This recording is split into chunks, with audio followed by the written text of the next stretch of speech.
I'm Dr. William Wilson. I'm family practice trained.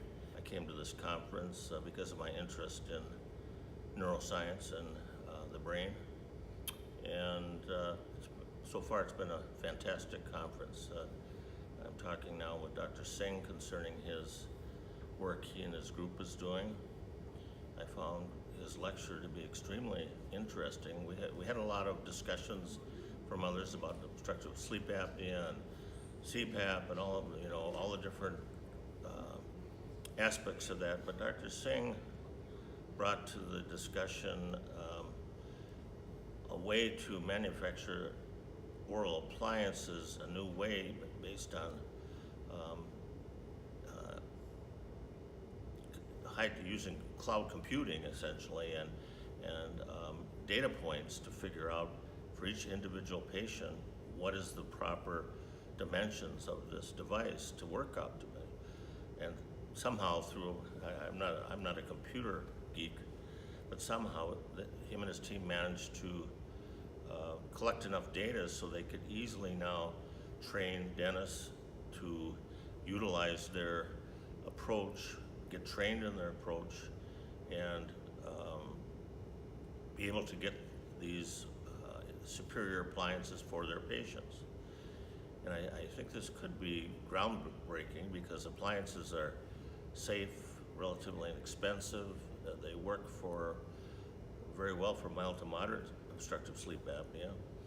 And I think this is something that one of the problems with appliances is they sometimes, if they're ill-fitting, they make it worse, not better. And this is frustrating for both doctors, dentists, and patients. And I think Dr. Singh and his group has figured out a way, a very interesting way to eliminate a lot of these issues so that they can make an appliance that's going to fit each individual patient based on specific points in the anatomy that they pay attention to. And I think it's important that dentists and physicians both be trained in their approach because it's going to be a two-way street. Dentists can refer back to the primary care physician if they understand this approach. There's a lot of comorbidities with obstructive sleep apnea that are within the realm of internal medicine or primary care, and they have to understand what this approach is if they're going to make maximum use of it.